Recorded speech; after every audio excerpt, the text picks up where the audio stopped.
So I currently have the key fob to the 2024 Lexus GX 550, and I want to take a moment to showcase how to swap out the battery in your key fob should it go bad.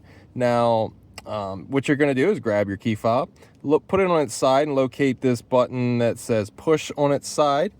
You're going to push the left, well, it's kind of out of focus, the left side closest to the P and push in while you pull on the part that has the key ring. So kind of closer to the P and push, kind of folds itself in and reveals the manual key.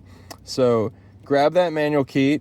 You're going to need it to kind of unlock the inside of the key or the key fob. So put it in this slot. It's got a bezeled edge, and then you're going to twist up or down your preference, and it's going to kind of open it up into a few pieces.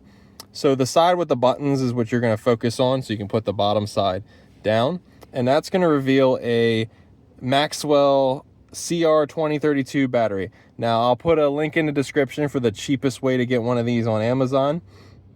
To get this out, you can use your key ring, knock it out. You can get a little screwdriver, your fingernail, however you can get this out.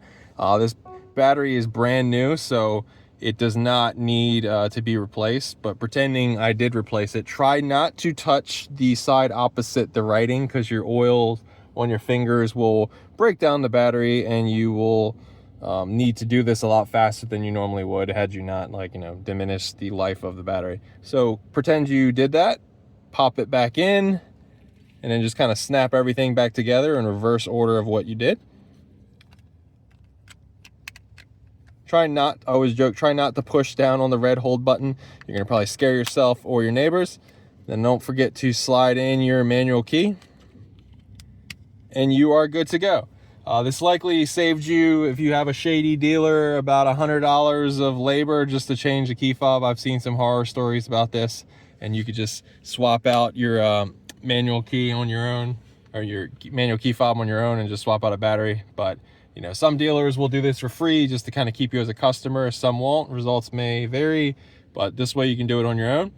Like I said, the battery link is in the description if you need one. And please like this video and subscribe if I helped you kind of save a whole bunch of bucks or just save a trip to the dealer. Thanks for watching.